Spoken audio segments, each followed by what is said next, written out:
एक लंबे समय पहले एक गांव में सुरेश और कीर्तना नामक पति पत्नी रहते थे।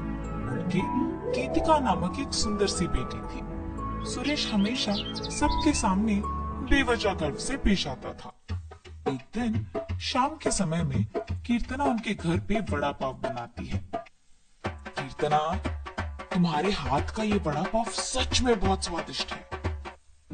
और इतने में उनके घर सुरेश के रिश्तेदार आते हैं। अरे सही समय पे आए हैं, मेरी बीवी अभी अभी गर्मा गर्म वड़ा पाव बना रही है, बहुत स्वादिष्ट है।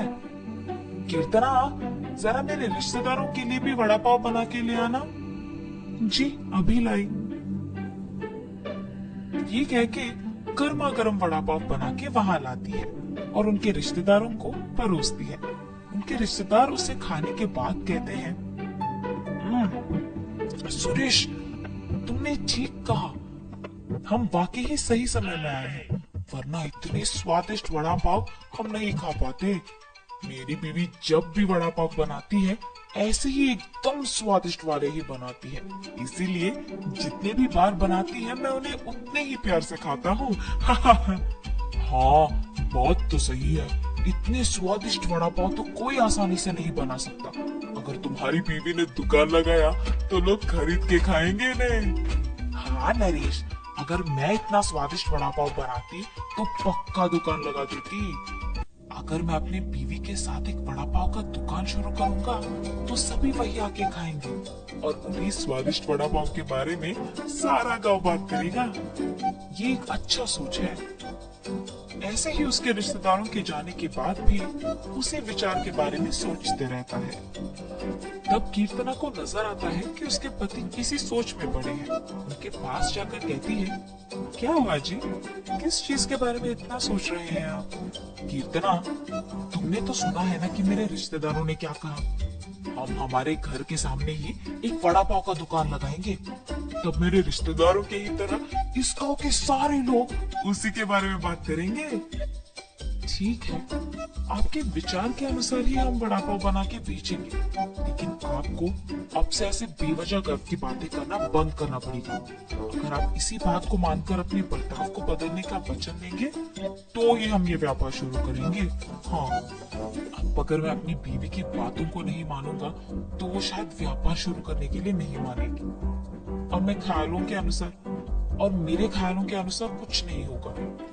ठीक है कीर्तना, तुम्हारी इच्छा के ही अनुसार मैं अपना बर्ताव बदलूंगा। हम कल से ही वड़ा पाव बना के बेचेंगे। और ऐसे ही वो बाहर जाकर वड़ा पाव की तैयारी के लिए जरूरी सामग्री लेकर आता है। और अगले दिन नरेश उनका दुकान शुरू करके उसके बीवी को वड़ा पाव बनाने के लिए कहता है। कीर्तना उसके पति के बातों के अनुसार ही वड़ा पाव बनाना शुरू करती है। स्वादिष्ट और गर्मा गर्म वड़ा पाव, आइए बाबू आइए। ऐसे जोर जोर से चिल्लाने के कारण उस तरफ जाते हुए सारे लोग आकर्षित होकर उसके दुकान आते हैं और वड़ा पाव लेके उन्हें खाने लगते हैं। सुरेश, वड़ा पाव तो बहुत गर्म और स्वादिष्ट है। हाँ, अब तक मैंने इतने स्वादिष्ट वड़ा पाव कहीं नहीं खाया है। हाँ, मेरी पत्नी बहुत अच्छा वड़ा पाव बनाती है, उसकी तरह तो और कोई नहीं बना सकता है। ऐसे उनको वड़ा पाव देकर उनसे पैसे लेता है। उस रात को जब बैठ के वो आए हुए पैसों की गिनती करने लगते हैं तो कीर्तना कहती है, अरे वाह, पहले ही दिन हमें लाभ आया है जी। निवेश के पैसों से ज्यादा पैसे तो हमने कमाया है। क्या सच में? अगर हमने ऐसे ही इसे बरकरार रखा ना तो जल्द ही हमारा बहुत बड़ा व्यापार बन जाएगा कीर्तना। हाँ, आप सही कह रहे हैं। पहले ही दिन उतने पैसे देख पति पत्नी दोनों खुश होते हैं। ऐसे ही वो हर रोज उनकी सोच के मुताबिक वड़ा पाव बना के उसे बेचते हैं और कुछ ही दिनों में उनका व्यापार अच्छा चलने लगता है। मेरे सोच के मुताबिक ही हमारा व्यापार अच्छा चल रहा है।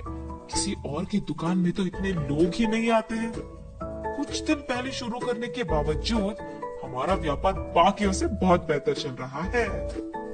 और हमेशा की तरह सुरेश वापस बेवजह की गर्व में डूब जाता है और बाकियों को भी वही बातें सुनाते रहता है। उस दिन दुकान को आए एक आदमी को वड़ा पाव लाकर देता है।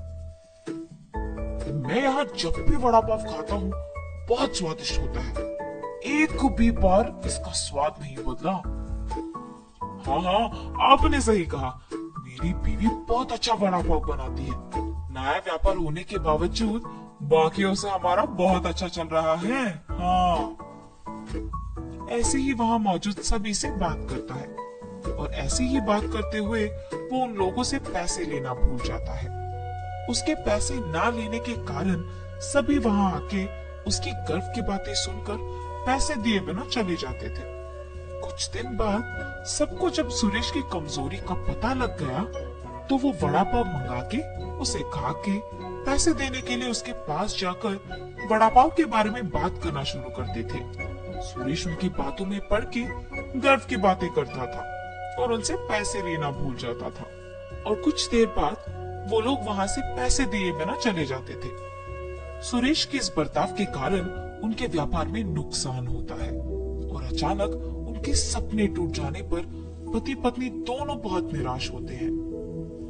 कीर्तना, मुझे माफ करो, इस सब का कारण मैं हूँ। मेरे इस झूठे गर्व के कारण ही सबको मेरी कमजोरी का पता लग गया और उन्होंने उसका फायदा उठाया। इसीलिए हमें अब नुकसान भुगतना पड़ रहा है। ऐसे कह के बहुत दुखी होता है। आपको अपनी गलती का एहसास हो गया, बस ये काफी है। अब से हम हमारा व्यापार ढंग से चलाएंगे। ठीक है कीर्तना। और तब से पति पत्नी दोनों उनका वड़ा पाव का व्यापार बहुत अच्छे से चलाते हुए खुश रहते हैं।